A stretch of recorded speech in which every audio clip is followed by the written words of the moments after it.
Selamat malam para pemirsa, ketemu lagi di Hot Room dengan saya Hotman Paris yang ganteng. Terulang lagi kejadian. Niat baik, niat suci melaksanakan ibadah umroh ke Tanah Suci berakhir dengan kepiluan dan kekecewaan karena ternyata travel agentnya nakal, tidak jadi diberangkatkan karena uangnya telah digelapkan. Kenapa ini terulang terus? Karena ini sudah bukan kejadian pertama kali. Apakah Kementerian Haji yang gagal melindungi umatnya? Dan betapa enaknya para travel agent itu divonis 2 atau 3 tahun dia mengantongi uang miliaran rupiah, tiap hari jadi penjara, duduk di kantin, sementara secara perdata tidak mungkin digugat karena hartanya sudah tidak ada lah.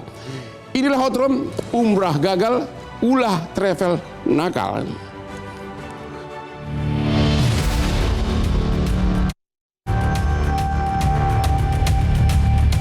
Ratusan calon jemaah umroh mengaku gagal berangkat meski telah membayar biaya perjalanan. Kasus dugaan penipuan yang melibatkan Hanania Group kini menjadi perhatian publik. Yang menarik, penyidik juga menelusuri dugaan penggunaan dana jemaah untuk kegiatan promosi, termasuk kerjasama dengan sejumlah influencer. Menurut keterangan para korban, mereka telah melakukan pembayaran paket umroh. Namun keberangkatan tak kunjung terrealisasi. Polisi kemudian memeriksa sejumlah influencer yang diduga menerima fasilitas umroh gratis atau bentuk kerjasama promosi lainnya untuk membantu pemasaran paket tersebut. Secara hukum, keterlibatan influencer perlu dibuktikan berdasarkan pengetahuan dan perannya dalam kegiatan promosi. Namun secara etika, publik menilai bahwa figur yang memiliki pengaruh besar di media sosial juga memiliki tanggung jawab untuk memastikan informasi yang disampaikan tidak menyesatkan masyarakat. Pemerintah juga didorong memperkuat pengawasan terhadap penyelenggara perjalanan ibadah. Kasus Hanania Group bukan hanya soal dugaan kerugian finansial, tetapi juga menyangkut kepercayaan masyarakat terhadap layanan perjalanan ibadah. Ketika ibadah, bisnis, dan pengaruh media sosial bertemu, transparansi, akuntabilitas, dan perlindungan konsumen menjadi hal yang tidak bisa ditawar.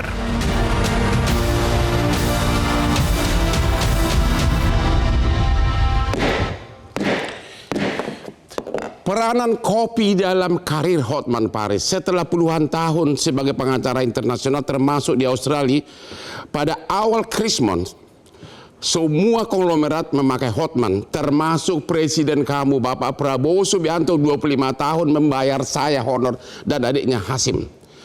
Tapi begitu banyak perkara yang saya tangani, manusia juga punya kelemahan. Syaratnya apa? Setiap saya mau bekerja, minum kopi sampai sekarang ini. Dan sekarang ini kesukaan saya adalah kopi luwak hitam premium. Kalau Anda nggak percaya, jam 4 subuh chat saya punya akun, saya udah di kolam renang. Dan kalian, anak buah saya udah datang jam 6 pagi semua pakai jas. Itu kenyataan. Berkat kopi luwak hitam premium inilah garasi saya semua mobil mewah terbaru ada. Boleh sombong tapi itu kenyataan. Kopi luwak hitam premium dari pengacaranya Prabowo Subianto 25 tahun. Presiden yang kita hormati. Nggak apa-apa sombong kan?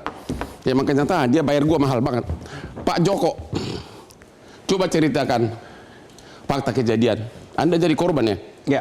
Coba cerita. Jadi Assalamualaikum warahmatullahi wabarakatuh. Terima kasih Bang Hotman, Motor TV, mengundang kami korban Hanania. Saya dan ribuan jamaah lainnya. Ribuan berapa ribu sih? Kisaran 4.000 lah Bang. 4.000 satu Ya. Travel? Yes. Oke, Jadi terus? katakan kita mendaftar ke Travel Hanania, influence oleh media sosial, dan rekomendasi memang jamaah yang sudah berangkat dengan mereka dan clear sebenarnya. Ada yang sudah berangkat Ada sebelumnya? yang sudah berangkat dan clear, servisnya bagus dan harga juga fluktuatif. Mendaftarlah kami. Sehingga pada puncaknya adalah teman-teman yang Syawal atau pemberangkat Maret yang harusnya berangkat tidak jadi berangkat. Teman-teman di Syawal juga sudah melakukan dimediasi oleh Kementerian Haji, ada pertemuan untuk bagaimana mendapatkan solusi tentang masalah mereka. Kami Juni, Juli, dan ASO itu Agustus, September, Oktober, Bang, menunggu kepastian pemberangkatan. Kami tetap di-approach oleh adminnya bahwa Juni, Juli, no issue, tetap berangkat on schedule. Jadi kami melakukan pelunasan lah di Mei. Puncaknya setelah kita melakukan pelunasan di Mei itu pula pertemuan kami hari Kamis di kantor Hanania, Saudara Direktur Farhan dalam hal ini menyatakan bahwa teman-teman Juni Juli tidak bisa berangkat karena memang mereka tidak punya uangnya. Tidak punya uang travelnya. Diberikanlah solusi, dua solusi, reschedule selama 6 bulan, pengembal refund selama 2 tahun. Itu tawaran. Artinya kami tidak puas. Dari situlah kami berembuk, akhirnya kita bawa ke Polda dan kami buat LP. Sudah ditahan orangnya? Sudah ditahan, Bang. Kalau 4.000 itu berapa itu total uang? Kalau kali 30 juta aja 120 miliar, Bang. Hah? Iya. 120 miliar. Nanti kalau ditahan, kalau dikenakan pasal penggelapan, ancaman hukumnya cuma 4 tahun. Ditambah dengan remisi berakhir dengan 2,5 tahun. 2,5 tahun dapat 120 miliar. Gue juga mau. Halo Pak, dari Kementerian. Kenapa kok bisa ini terulang lagi? Apa bapak-bapak yang gagal, termasuk bapak kan dirjen kan? Iya. Ya, kenapa ini bisa terjadi? Ya. Jadi begini Bang Hotman ya. Bahwa kita di kementerian itu ada beberapa tugas terkait dengan umroh ini.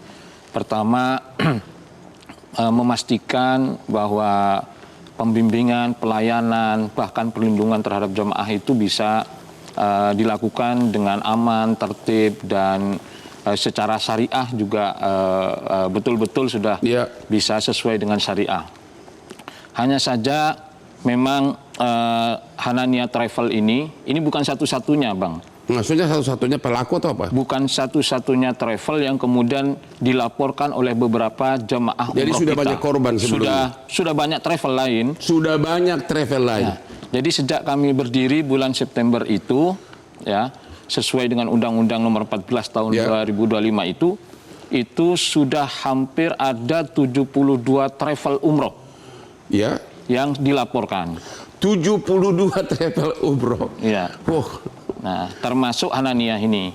Jadi itu bisa korban apa? Ratusan ribu atau gimana? Memang yang terbanyak ini adalah Hanania Group ini. Sementara travel-travel lain itu misalnya ada yang 100 pack, 100 jemaah, ada yang juga sampai 600. Nah, tapi yang korbannya sampai ribuan ini memang Hanania. Nah, jadi disampaikan oleh Mas Joko tadi, pada tanggal 14 April itu kami dari kementerian memang kami itu pendekatannya pertama mediatif, Bang. Jadi kita cari solusi, kita pelajari dulu masalahnya, kemudian kita tawarkan solusi untuk mediasi. Masalahnya apa? Nah, jadi kalau uang itu dikemanain sama travel itu? Nah, jadi ini banyak alasan yang disampaikan oleh Hanania ini banyak alasan. Misalnya kemudian kita banyak yang jemaah mereka ini stranded di beberapa bandara internasional. Karena pengaruh dari perang Iran Amerika ini. Nah, itu ada beberapa di situ alasan mereka. Lalu kemudian ada beberapa juga mereka menyampaikan mereka sudah membeli paket untuk umroh itu, termasuk hotel, transport, catering, kemudian pengurusan visa dan lain-lain. Namun kemudian karena adanya perang ini, lalu kemudian uang mereka sudah terlanjur dibayarkan, namun tidak bisa diberangkatkan. Faktanya terbukti. Kemudian kita lakukan semacam investigasi penyelidikan. Ternyata kalau dihitung-hitung uang paket itu ya maksimal 5 miliar lah, segitu. Jadi tidak sesuai dengan yang disampaikan oleh Hanania. Artinya travelnya bohong. Artinya ada kebohongan di situ. Gitu. Nah, ini yang kemudian pada tanggal 14 Mei ini kita ajak semua, utamanya yang korban Syawal. Syawal itu bulan Maret. Nah, itu dari beragam kalangan, Bang. ada bankir, ada dosen, ada pedagang.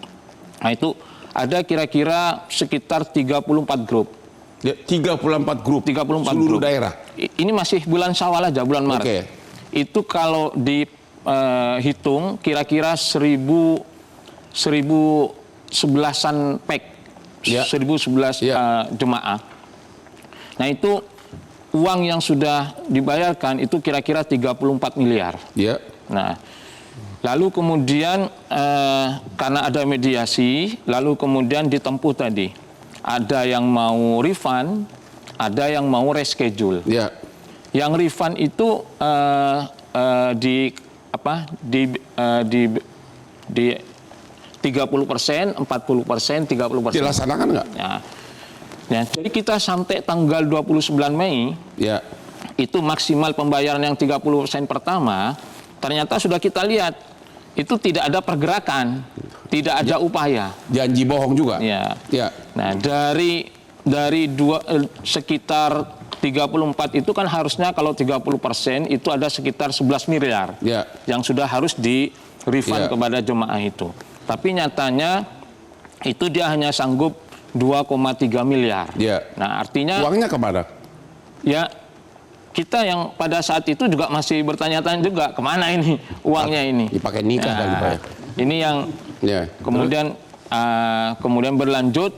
Jadi korban-korban yang lain di luar yang Syawal seperti Mas Joko itu kemudian memilih untuk kemudian melaporkan itu ke Polda Metro Jaya. Nah, yang ini yang kemudian sekarang jadi domain dari penegak hukum untuk kemudian menuntaskan. Dan sudah ditahan pelakunya? Sudah ditahan. Ya. Si asetnya ada nggak yang disita atau uangnya atau belum ada disita oleh kepolisian sebagai barang bukti? Kami terus berkoordinasi dengan teman-teman kepolisian ini karena kami punya keputusan bersama 3 menteri. Itu dari Kementerian Haji dan Umroh, kemudian dari Kementerian Imigrasi dan dari Kapolri, dari kepolisian. Nah, di dalam SKB itu kita ada tindakan yang kemudian bisa dimediasi, ada yang kemudian sifatnya represif. Maksudnya sekarang kan udah ranah hukum. Kepolisian sudah menyita hartanya atau uang? Beberapa sudah dilakukan. Yaitu apa? Oleh teman-teman melakukan penyitaan dan teman-teman kepolisian ini juga sekarang sedang berkoordinasi dengan PPATK, Bang, untuk aset tracing harta-harta dari Hanania ini. Jadi sudah sebagian disita dan orangnya sudah ditahan? Sudah ditahan. Berapa orang? Masih 1. Masih 1. Pacarnya nggak ditahan? Istrinya. Istrinya ditahan. Istrinya ditahan juga? Istrinya belum. Istrinya belum. Yang muda, bini muda nggak ada. Ini belum terdeteksi, Pak. Temu lagi di hot room berikut ini.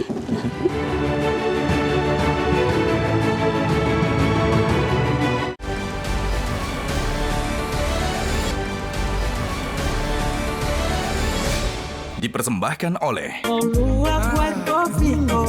Kopi luwak, kopi nikmat, nyaman diminum. Temu lagi di hot room.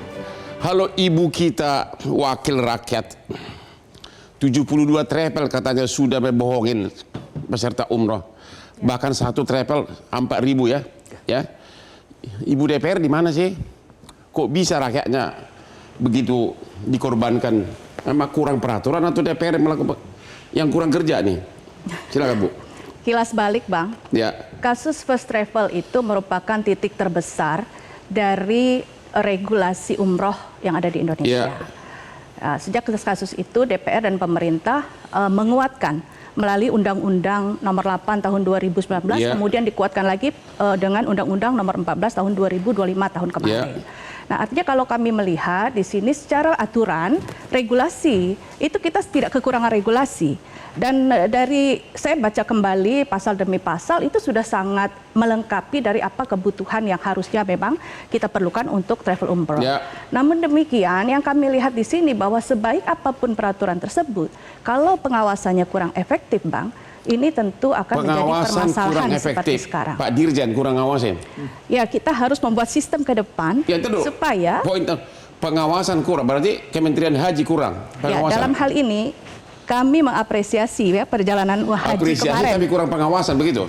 Untuk haji kemarin mereka sudah luar biasa, Bang Hotman. Tapi dalam hal ini tentu harus ada ke depannya ya, kita harus ada sistem nasional yang bisa kita secara transparan mengetahui dana tersebut apakah benar-benar dipakai untuk perjalanan umroh itu sendiri ataukah dipakai untuk unit-unit yang lain yang kita tidak tahu. Dan sejak kasus first travel udah berapa tahun, Bu?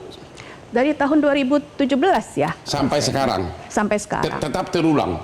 Kalau kita melihat tadi dari Pak Harun ya, ternyata yang kita tahu hanya baru Hanania nih yang besar. Ternyata sudah banyak juga yang melaporkan undang-undangnya tidak efektif.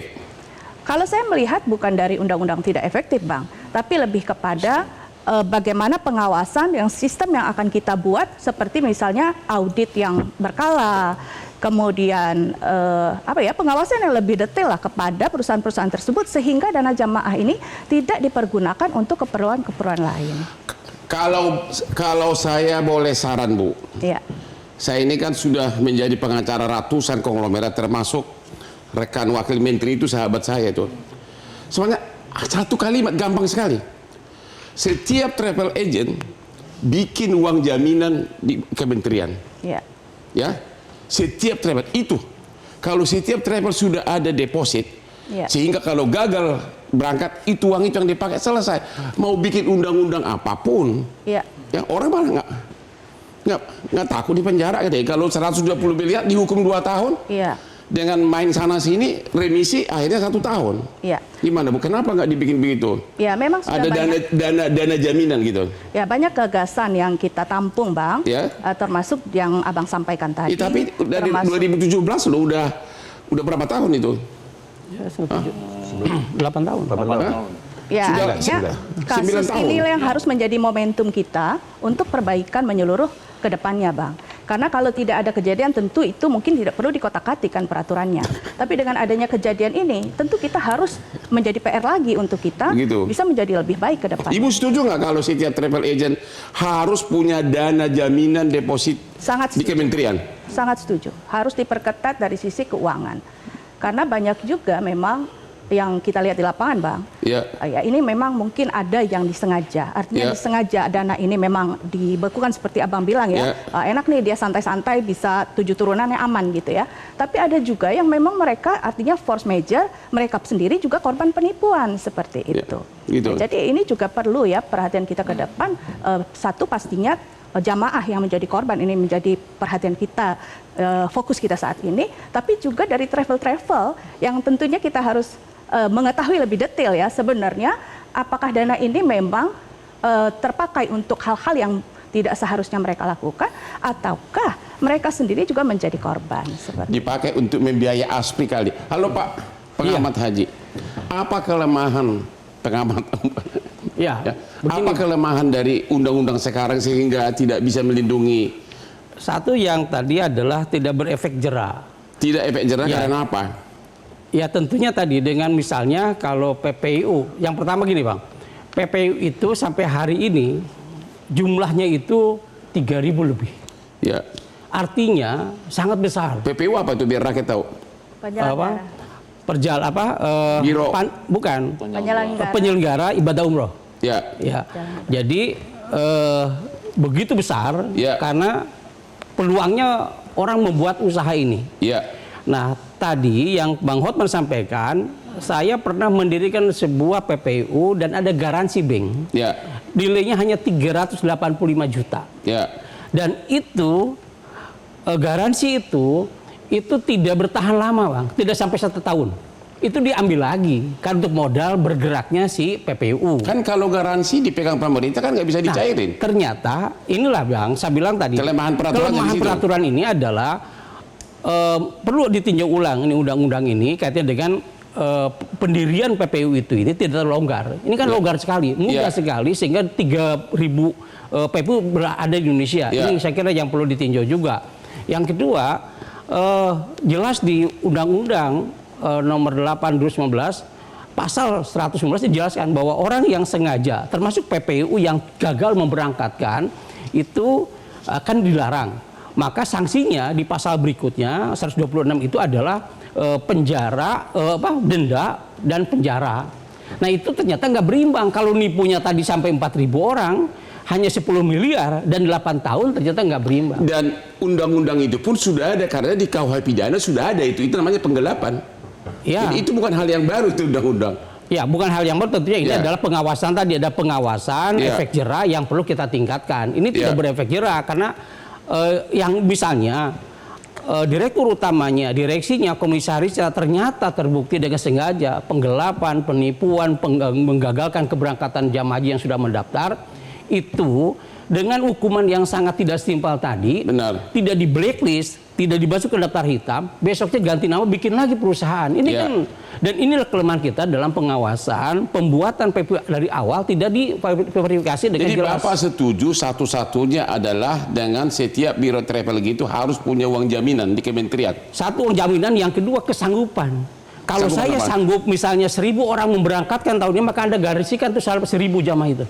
Sehingga kalau gagal itu, maksudnya bukan hanya pada saat mendaftar 1.000, bukan, kan udah keburu terima uangnya. Setiap pendirian travel harus sudah ada uang depositnya. Betul itu. Dan itu tidak boleh dicairkan selama berdiri. Benar, tidak boleh dicairkan selama berdiri. Nah, kenyataannya banyak PPU yang sudah setahun itu kosong, sudah diambil lagi, dicairkan kembali. Jangan hanya sekedar itu perlengkapan namanya apa kalau bisa dicairkan kembali? Loh, inilah yang saya katakan tadi kelemahan. Jadi yang salah siapa? DPR-nya yang tidak tahu bikin undang-undang atau gimana? Loh, saya tidak ke sana melihatnya ya. Ini ternyata harus dong. Come on.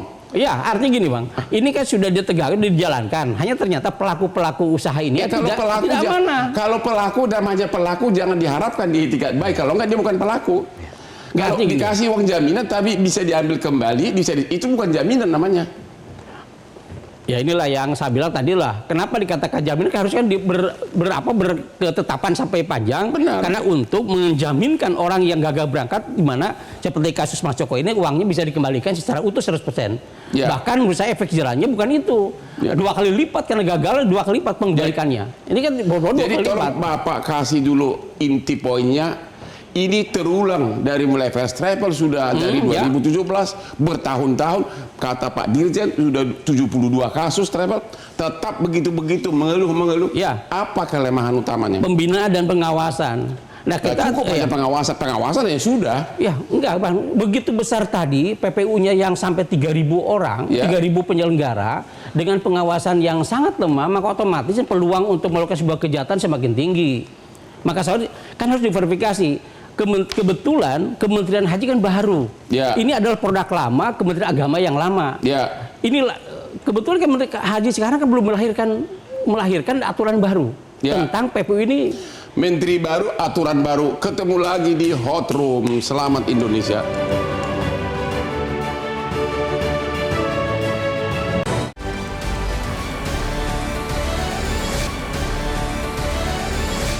Dipersembahkan oleh Kopi luwak, kopi nikmat, nyaman diminum. Ketemu lagi di Hot Room. Bagi kamu-kamu yang sudah berumur 40 tahun, apalagi 50 tahun, ikutilah nasihat Hotman, sering-seringlah minum kopi tapi tanpa gula. Jangan sampai kau nanti lupa anak istrimu karena kau sudah hilang ingatan. Banyak contoh kasus dan secara ilmiah sudah banyak penelitian bahwa kopi adalah salah satu minuman yang sangat bagus untuk tetap mempertahankan daya ingat kamu. Saya sudah lebih umur 60 tahun, ratusan kasus tetap saya ingat. Aspri saya 1.000 lebih wanita cantik. Saya ingat semua namanya, apalagi nomor WA-nya. Inilah dia, kopi luwak hitam premium. Oh, gimana nih Pak Dirjen? Ternyata memang pengawasan oke aja, tapi pengawasannya tidak ada guna karena Bapak kan nggak bisa ngawasi rekening orang. Kalau duitnya udah dibawa kabur, gimana itu Pak? Kenapa? Apakah harus dirubah undang-undangnya segera atau gimana? Jadi begini Bang, tadi yang Abang maksudkan sebagai uang jaminan, itu untuk PPIU itu waktu pendirian saja Bang, itu 100 juta. Ya maksud saya dikembangkan dah, termasuk uang jaminan untuk pemberangkatan. Nah jadi ini yang mau kita kemudian kita restrukturisasi. Jadi kita bikin sistem bahwa kemudian uang dari jamaah ini masuk dulu ke sistem yang kita punya, Kemenhaj punya. Karena Kemenhaj ini sekarang kan diberikan kewenangan. Jadi maksudnya swasta masuk dulu ke Kementerian Uangnya? Ya. Nanti lagi dong. Nanti gini Bang, ketika kemudian dia mau membeli paket, dia mau menyewa hotel, dia mau membeli catering, dia menyewa bus. Nah, berapa uang paket itu nanti kita cairkan uang itu. Tapi di luar itu Bang, karena ini namanya bisnis, maka bisnis itu harus bisa memberikan keuntungan bagi si PT-PT ini. Nah, kita bikin di situ standar. Keuntungan bisnis itu kan secara umum yang diperbolehkan itu kan adalah 15-20%. Nah, jadi sebagian uang itu kemudian kita gunakan, ya, nanti dicairkan sesuai dengan invoice-nya. Misalnya dia dari penerbangan harus bayar sekian. Tapi Pak, itu sangat menghambat wira swasta, Pak. Itu jangan-jangan ilham Bapak itu bersamaan dengan ide sekarang ini bahwa orang mau ekspor harus melalui. Bukan Bang, ini yang terjadi seperti pada haji khusus. Ya, haji khusus itu Bang uangnya nggak dipegang oleh PIHK itu penyelenggara ibadah khusus, PT-PT juga. Ya mereka juga.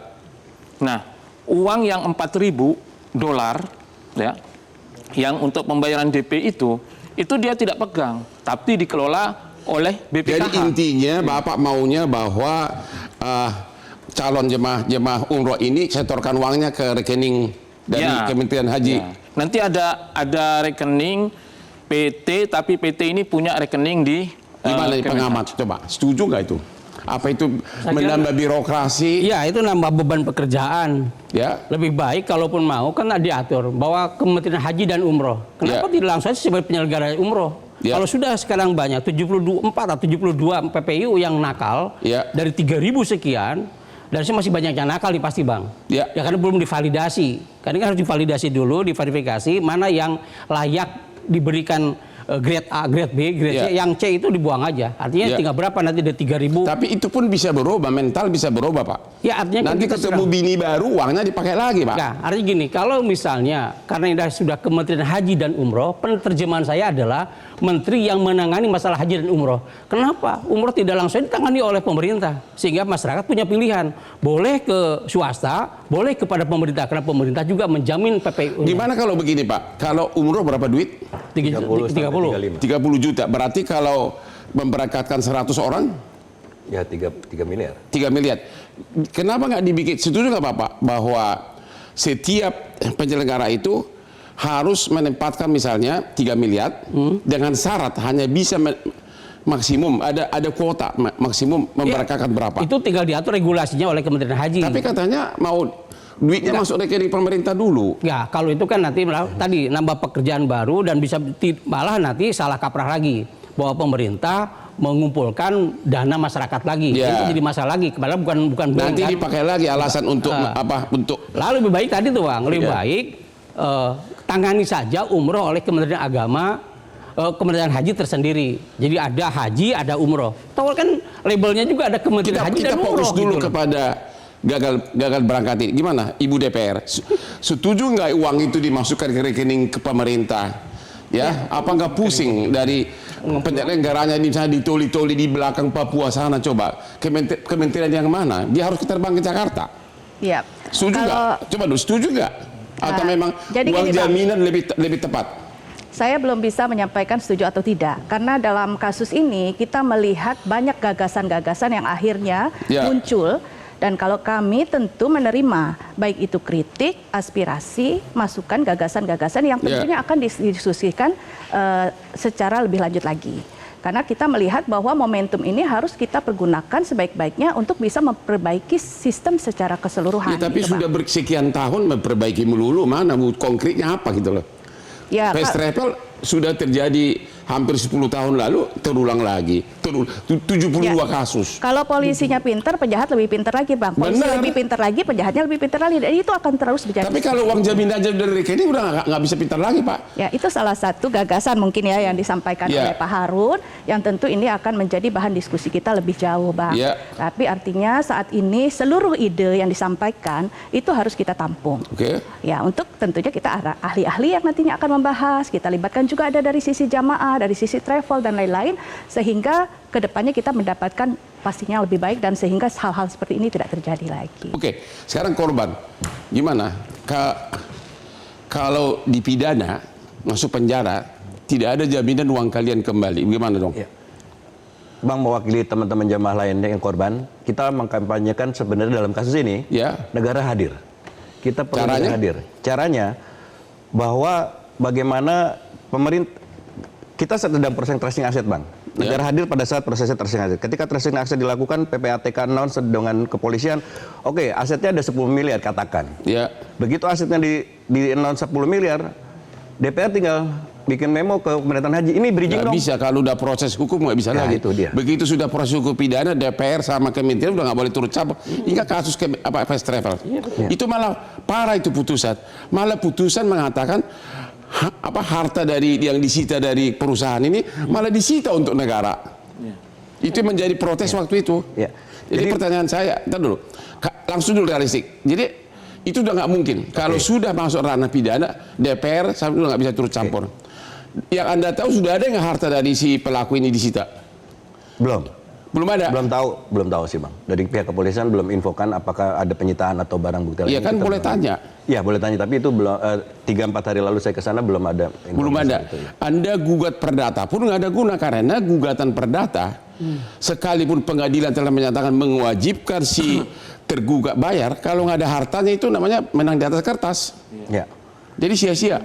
Jadi kalau begitu pertanyaannya kita justru minta saran Bang Hotman nih. Good news apa yang bisa kita terima? Kalau memang duitnya tidak ada, kalau memang hartanya tidak ada, disita pidana pun. Memang paling cepat itu disita pidana. Kemudian oleh JPU dalam surat tuntutan disebutkan itu dibagikan hasil sitaan ini. Itu paling efektif yang kalian coba sarankan. Kalau harus gugat perdata, perdata sampai PK 4 tahun lagi. Dan kalau nggak ada hartanya itu putusan nggak ada guna. Jadi paling tepat adalah tanya kepada penyidik ada nggak hartanya. Sita, tapi masih capek lagi. Jangan sampai JPU nanti dalam tuntutannya menyita uang menjadi hak negara. Itu terjadi dalam kasus fast travel. Itu doang, Bang. Tadi kita pikirnya adanya kebijakan. Ini katakan sederhananya gini dari kacamata kami orang umum. Masyarakatnya lagi bermasalah nih, punya masalah. Dan itu dilakukan oleh oknum.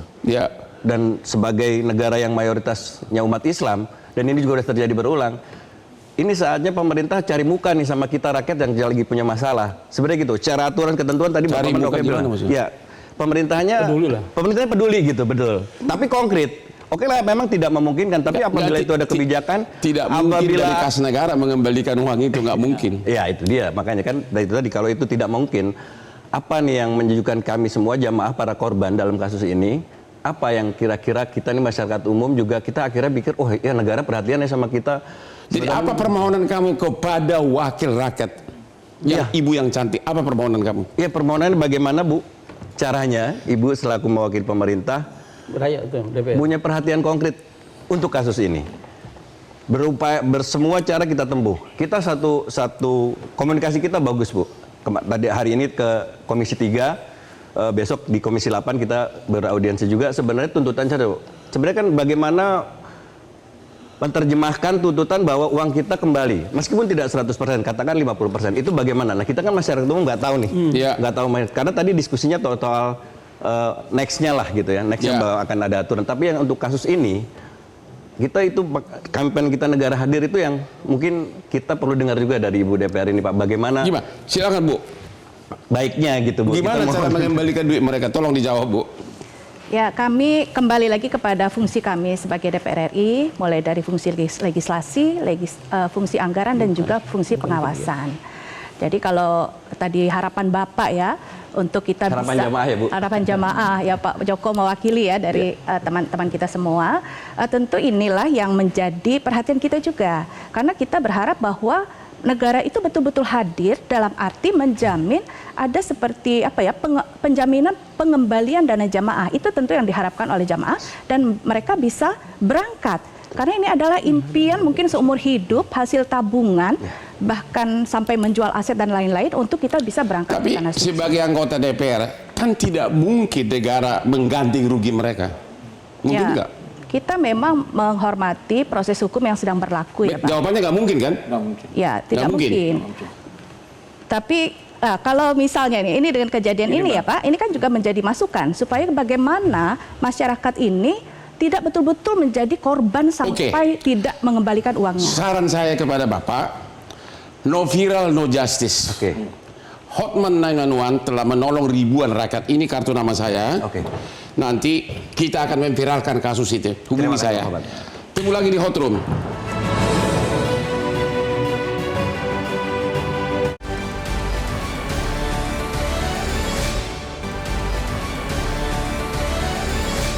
Dipersembahkan oleh Kopi luwak, kopi nikmat, nyaman diminum. Temu lagi di hot room. Di segmen terakhir ini kita langsung dulu mencari jawaban yang konkret. Kita jangan dulu membahas to be, what to be. Menurut Bapak sebagai dirjen, apakah masih mungkin uang 4.000 korban ini bakal kembali atau tidak? Kalau Coba realistis Pak, Iya. biar jangan, saya yakin banyak yang nonton ya, akan mereka jadi gini sadar. Bang, saya juga mantan penyidik, Ya, sehingga tahu bagaimana penyidik itu bekerja. ya, Tidak hanya follow the suspect. ya. Yang terpenting hari ini adalah follow the money. Sudah di follow belum? Ini kan follow the money itu kan adanya di PPATK Bang. Ya maksud saya udah belum? Udah, kita sudah juga diskusi sama teman-teman penyidik. Ini sedang digarap Pak. Laporan udah berapa lama? 28 Mei. 28 Mei berarti sudah hampir Juli sekarang ya, 1 bulan lebih ya. Jadi Ya. gini Bang, Ya, kalau Kementerian Haji itu kan bukan penegak hukum. ya, Kasus hukum ini kan dimulai pada tanggal 29 Mei. ya, Ketika si ASF ini, si Farhan ini jadi Ya. tersangka.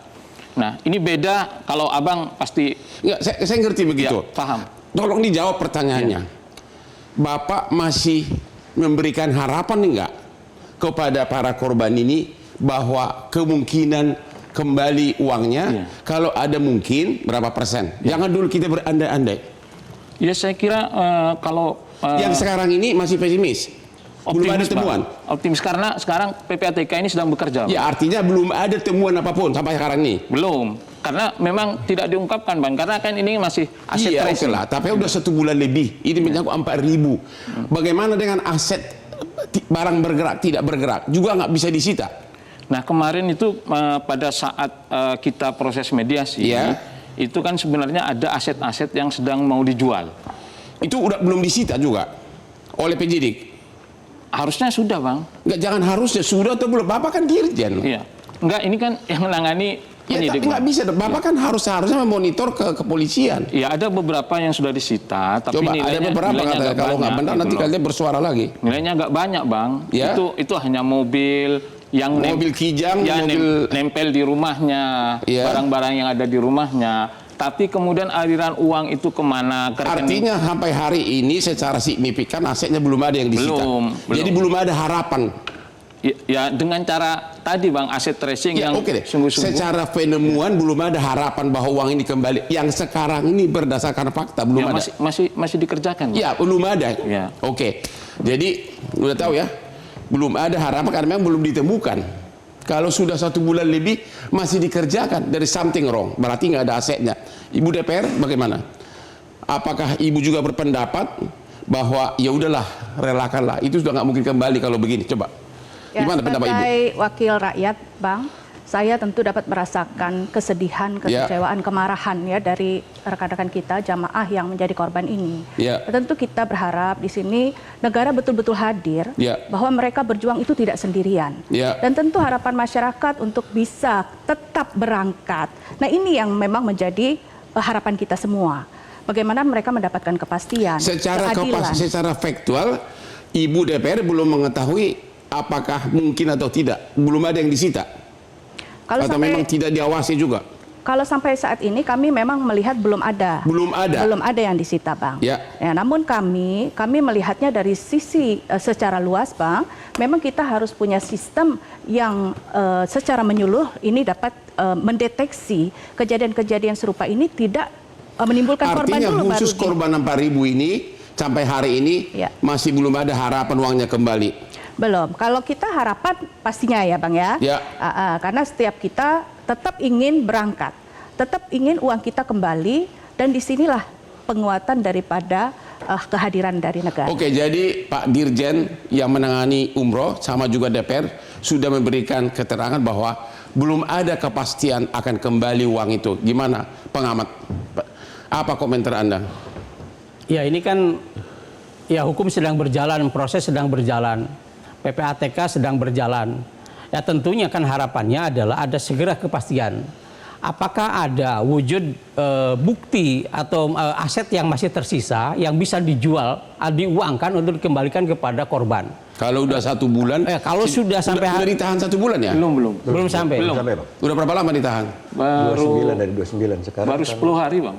Hampir sebulan. Ya baru 10 hari. Ya. Nggak, artinya masih ada waktu.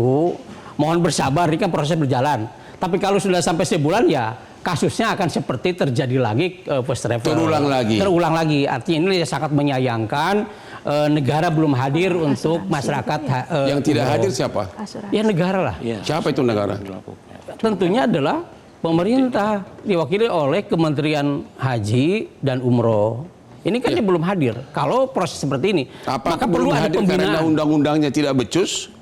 Saya kira gini, Bang. Ini undang-undang sudah ada.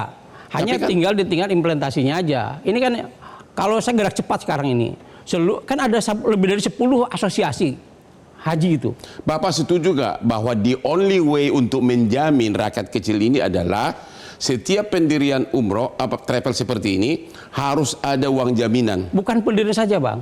Sekarang yang 3.000 lebih itu segera divalidifikasi harus ada jaminan itu. Ya makanya maksud saya. Setuju. Kalau jaminannya sesudah itu harus pada saat berdiri. Kalau dalam proses itu harus ada jaminan, itu nggak mungkin. Bukan, sekarang verifikasi yang sudah berdiri ini untuk menjamin ke depan jangan terulang lagi. Maka setor jaminan. Dipanggil, dibina. Kalau nggak bisa dibina, dibinasakan. Cabut izinnya. Gitu loh. Dibina. Kalau nggak bisa dibinasakan. Semuanya harus wajib menyetorkan garansi. Tanpa ada garansi itu nggak mungkin. Sulit. Mau dibikin undang-undangnya apapun. Betul. Sepakat, kalau itu saya. Kan undang-undang tinggal keberanian dan kemauan kementerian aja. Sanksi-sanksi doang. Sanksi-sanksi. Perdata pidana 8 tahun 10 miliar selesai. Kaburnya 100 miliar. Selesai. Gimana harapan saudara sebagai korban? Sepertinya Dirjen Haji, Ibu DPR tidak bisa memberikan kepastian. Apakah Anda sudah rela uang Anda akan hilang begitu saja dengan 4.000 yang lainnya? Iya, tentu kembali lagi nih menyuarakan teman-teman jemaah ya, Bang, yang sekarang berjuang dengan cara dan kolektif lah, besok ke DPR, ke PPATK mengadu. Kan ujungnya sebenarnya kita mendapat kepastian dari pemerintah sebenarnya. Bagaimana sih melalui DPR, melalui Kementerian Haji, ya kan bagaimana sebenarnya kita ini masyarakat umum menjadi korban. Apa Anda tahu nggak mungkin pemerintah mengganti rugi Anda? Itu nggak mungkin. Oke. Jadi satu-satunya adalah hanya kalau harta si pelaku ditemukan. Ya, berarti kan ada proses tracing aset itu, Bang. Ya kita berharap proses tracing aset itu cepat dilakukan, cepat di-announce, disampaikan. Kalau tidak ada, Anda sudah harus siap menerima konsekuensi, sudah hilang harapan. Kalau dengan begitu ya kita harus katakan, berarti negara tidak hadir. Di saat masyarakatnya kena musibah, Oke lah Bang, tadi Abang bilang secara undang-undang, secara peraturan itu nggak mungkin. Ya. Tapi kita bisa bicara juga dari sisi lain, dari sisi sosial, sehingga kebijakan itu bisa dilakukan. Ya. Contoh deh sederhana, tadi opening statement kita berandai-andai aja, Bang. Abang tadi disampaikan kita jadi punya harapan nih ke Abang. Memungkinkan nggak, Abang? dengan abang 20 tahun berteman dengan presiden, laporkan Nggak sama mungkin. beliau. Karena tidak mungkin presiden mengganti uang kargi kalian. Mau dia paman gua pun nggak mungkin. Makanya saya bilang impossible.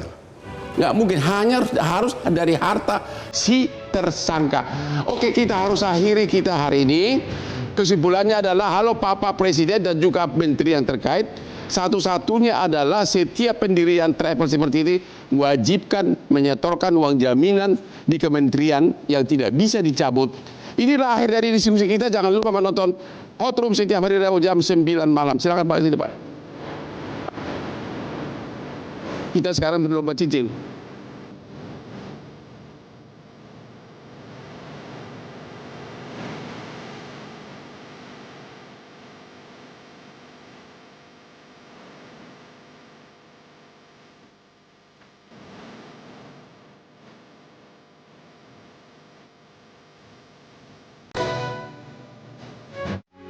Metro TV